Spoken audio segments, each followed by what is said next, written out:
Kidney stones அதாவது சிறுநீரக கற்கள் பற்றிய நிறைய விஷயங்களை நம்மளோட ஸ்டார் லேபோரட்டரி சேனலில் மிகவும் டீட்டெயில்ஸாக பார்த்துருந்தோம். ஸோ இன்றைக்கான வீடியோவில் கிட்னி ஸ்டோன்ஸை தடுக்க வேணும் அப்படின்னு சொன்னால் எவ்வகையான உணவுகளை நாங்கள் அன்றாட உணவுகளில் சேர்த்துக்கொள்வதை தவிர்க்க வேண்டும். இதை தவிர எவ்வகையான உணவுகளை நாங்கள் உண்பதன் மூலம் கிட்னி ஸ்டோன்ஸ் நமக்கு வரக்கூடிய ஆபத்திலிருந்து தப்பித்து கொள்ளலாம். ஸோ இவ்வாறான விஷயங்களை ரொம்பவும் டீட்டெயில்ஸாக பார்க்க இருக்கிறோம். ஸோ இந்த வீடியோ கண்டிப்பாக உங்களுக்கு உபயோகமாக இருக்கும். கொஞ்சம் கூட ஸ்கிப் பண்ணாமல் அப் டு எண்ட் வரைக்கும் பாருங்கள். வாங்க இன்னைக்கான வீடியோக்குள்ளே போகலாம்.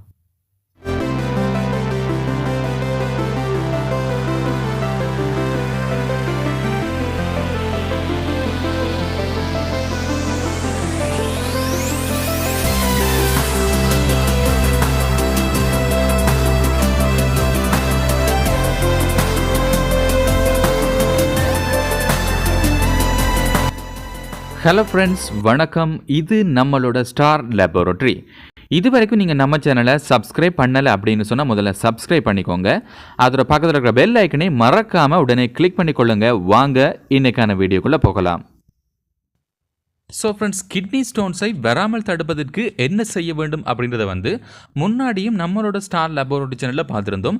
ஸோ அந்த வீடியோவை மிஸ் பண்ணினவங்க மேலுள்ள பிளேலிஸ்ட்டை செக் பண்ணிக்கொள்ளுங்க. ஸோ ஃப்ரெண்ட்ஸ், முதலாவது விஷயம் நீங்கள் புரிஞ்சு கொள்ள வேண்டிய விஷயம் என்ன அப்படின்னு சொன்னால் கிட்னி ஸ்டோன்ஸ் உருவாவதற்குரிய காரணங்கள்.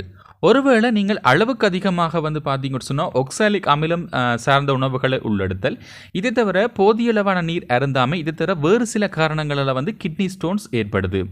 ஸோ இந்த விஷயத்தை நல்லா உங்களோட மைண்டில் வச்சுக்கொள்ளுங்க. எந்தெந்த உணவுகளை நீங்கள் தவிர்ப்பதன் மூலம் கிட்னி ஸ்டோன்ஸ் வரக்கூடிய ஆபத்திலிருந்து நீங்கள் தப்பித்துக் கொள்ளலாம் அப்படின்றத முதல்ல புரிஞ்சுக்கொள்ளுங்க. ஸோ ஃப்ரெண்ட்ஸ், முதலாவதாக நாங்கள் பார்க்கக்கூடிய விஷயம் என்ன அப்படின்னு சொன்னால் எவ்வகையான உணவுகளை நீங்கள் தவிர்க்க வேண்டும் அப்படின்றத நான் உங்களுக்கு சொல்லி தந்துடுறேன். முதலாவது விஷயம் கீரை.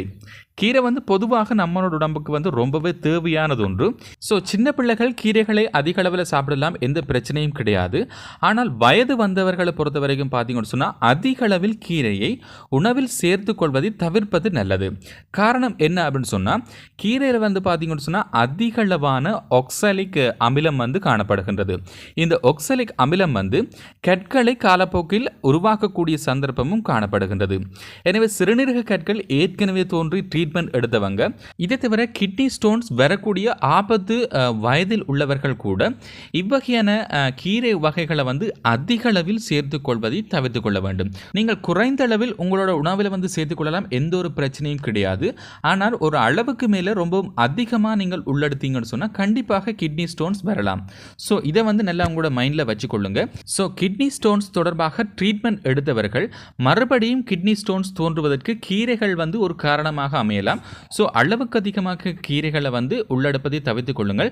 சின்ன பிள்ளைகளை பொறுத்த வரைக்கும் நீங்கள் தாராளமாக கீரைகளை உணவில் சேர்த்துக் கொள்ளலாம், எந்த ஒரு பிரச்சனையும் கிடையாது. இரண்டாவது விஷயம் என்ன அப்படின்னு சொன்னால் சிறுநீரக கற்கள் உள்ளவர்கள் அல்லது கிட்னியில் கல் இருந்து அதனை குணப்படுத்தியவர்கள் பீட்ரூட்டையும் உணவில் அதிக அளவில் சேர்ப்பதை தவிர்த்துக் கொள்ளுங்கள். காரணம் பீட்ரூட்டிலும் அதிக அளவான ஆக்சலேட் காணப்படுகின்றது. இது கூட கிட்னியில் ஸ்டோன்ஸை உருவாக்கலாம் அப்படின்னு சொல்கிறாங்க. ஸோ பீட்ரூட்டை சின்ன பிள்ளைகள் தாராளமாக சாப்பிட்டு கொள்ளலாம். உடம்புக்கு ரொம்பவே தேவையான ஒரு விஷயம். உடல் ஆரோக்கியம் உள்ளவர்கள் கூட பீட்ரூட்டை தாராளமாக சாப்பிட்டு கொள்ளலாம். ஆனால் சிறுநீரக கற்கள் உள்ளவர்கள் அல்லது கிட்னியில் கல் இருந்து ஏற்கனவே குணப்படுத்தி கொண்டவர்கள் கண்டிப்பாக பீட்ரூட்டினை குறைந்தளவில் எடுத்துக்கொள்வது நல்லது. தென் இதற்கு அடுத்தபடியாக அத்திப்பழம், முந்திரி, பாதாம், கடலைப்பருப்பு போன்ற அனைத்து வகையான நட்ஸ்களிலும் அதிக அளவான ஆக்சலேட் காணப்படுகின்றது.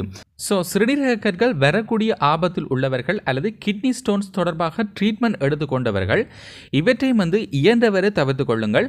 இதை தவிர பிளாக் டீ, காஃபி, அதோட கொஃபின் கலந்த திரவங்களை இயன்றவரை தவிர்த்து கொள்ளுங்கள். இது பார்த்தீங்கன்னு சொன்னால் காலப்போக்கில் கற்களை உருவாக்கும். இதை தவிர ஆல்கஹாலிக் பேஷண்ட்ஸ், அளவுக்கு அதிகமாக மதுபானம் அருந்துபவர்களில் கூட சிறுநீரக கற்கள் தோன்றுவதற்கான வாய்ப்புகள் ரொம்பவே அதிகமாக இருக்கும். இதை தவிர டார்க் சாக்லேட், ஸோ இதையும் வந்து நீங்கள் அளவுக்கு அதிகமாக உட்கொள்வதை தவிர்த்து கொள்ளுங்கள். கூடவே இன்ஸ்டன்ட் காஃபி, தேநீரை வந்து அடிக்கடி வந்து நீங்கள் எடுத்துக்கொள்வீங்களா இருந்தாலும் சிறுநீரக கற்கள் தோன்றலாம். ஸோ ஃப்ரெண்ட்ஸ், கண்டிப்பாக இதனை வந்து உங்களோட மைண்டில் வச்சுக்கொள்ளுங்க. சிறுநீரக கற்கள் வரக்கூடிய ஆபத்துகள் வந்து பொதுவாகவே ஒரு 30 வயது தாண்டியவர்கள், 40 50 வயதுக்கு உட்பட்டவர்கள் அல்லது அதனை தாண்டியவர்கள் வந்து கண்டிப்பாக இவ்வாறான உணவுகளை வந்து அளவுக்கு அதிகமாக சேர்த்துக்கொள்வதை தவிர்த்து கொள்ளுங்கள். இதனை தவிரவும் சில சந்தர்ப்பத்தில் வந்து சிக்கன், அதாவது கோழிக்கறி, மீன், அதோட ஆட்டிறைச்சி போன்ற உணவுகளை வந்து வாரத்தில் ஒரு நாளைக்கு நீங்கள் எடுத்துக்கொள்ளலாம். சில பேர் வந்து பார்த்தீங்கன்னா ஃப்ரீக்வெண்ட்டாக அடிக்கடி வந்து உணவுகளில் சேர்த்துக்கொள்வார்கள். எனவே இது அளவுக்கு அதிகமாக நீங்கள் உட்கொள்ளுகின்ற சந்தர்ப்பத்திலும் வந்து ஒக்சலிக் அமிலம் அளவுக்கு அதிகமாக உங்களுடைய கிட்னியில் வந்து சேரும். இது வந்து காலப்போக்கில் கிட்னி ஸ்டோன்ஸை வந்து உருவாக்கலாம். ஸோ ஃப்ரெண்ட்ஸ், அளவுக்கு அதிகமாக மாமிச உணவுகளை வந்து உள்ளடப்பத்தை தவிர்த்து கொள்ளுங்கள். வாரத்தில் ஒரு தடவை அல்லது 2 நாட்கள் கூட நீங்கள் எடுத்துக்கொள்ளலாம், எந்த ஒரு பிரச்சனையும் கிடையாது. இதை தவிர தக்காளி, காலிஃப்ளவர், முட்டைக்கோஸ் போன்ற காய்கறிகளையும் வந்து அளவுக்கு அதிகமாக சேர்ப்பதை தவிர்த்து கொள்ளுங்கள்.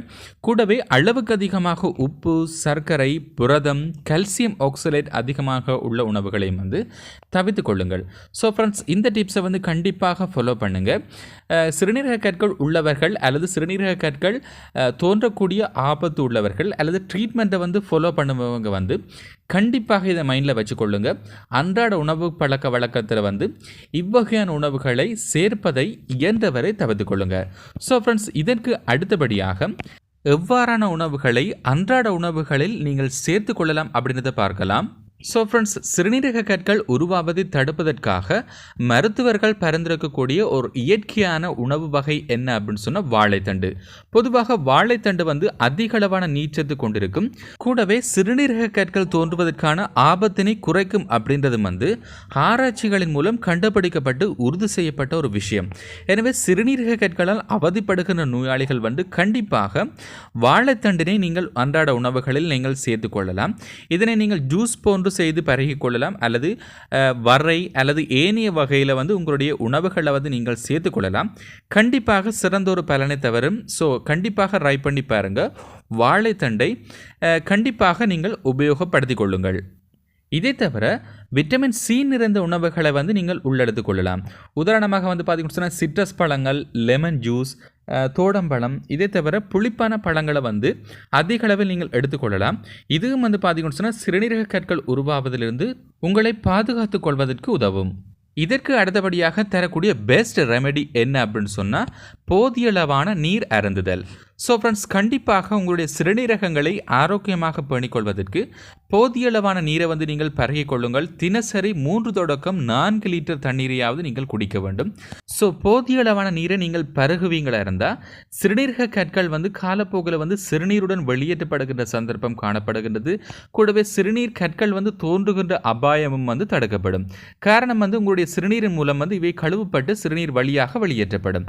ஸோ ஃப்ரெண்ட்ஸ், கண்டிப்பாக போதிய அளவான நீரை வந்து நீங்கள் பருகிக் கொள்ளுங்கள். இதை தவிர கோடை காலங்களில் தினமும் ஒரு இளநீர் நீங்கள் குடிப்பது சிறந்தது. அல்லாவிட்டால் மற்ற காலங்களில் வாரத்திற்கு 2 முறையாவது இளநீரை நீங்கள் பருகிக் கொள்ளலாம். இதை தவிர பார்லியை வந்து நன்கு வேக வைத்து நிறைய தண்ணீரோடு குடித்து வந்தால் கூட அதிக அளவு சிறுநீர் வெளியேறி சிறுநீரகத்தில் உப்பு சேர்வது தடுக்கப்படும் அப்படின்னு சொல்கிறாங்க. எனவே வாரத்தில் ஒரு முறை வந்து இதை ட்ரை பண்ணி பாருங்க. கூடவே அகத்திக்கீரையுடன் உப்பு, சீரகம் சேர்த்து வேக வைத்து அந்த நீரை நீங்கள் அருந்திக் கொள்வதன் மூலம் கூட சிறுநீரக கற்களை கரைத்து விடலாம் அப்படின்னு சொல்லி மருத்துவர்கள் பரிந்துரைக்கின்றனர். ஸோ இதையும் வந்து கண்டிப்பாக நீங்கள் ட்ரை பண்ணி பாருங்க. இதை தவிர முள்ளங்கி சாறு கிட்டத்தட்ட 30 மில்லி லிட்டர் வரையில் நீங்கள் குடித்து வந்தால் சிறுநீரக கோளாறு நீங்கும் அப்படின்னு சொல்கிறாங்க.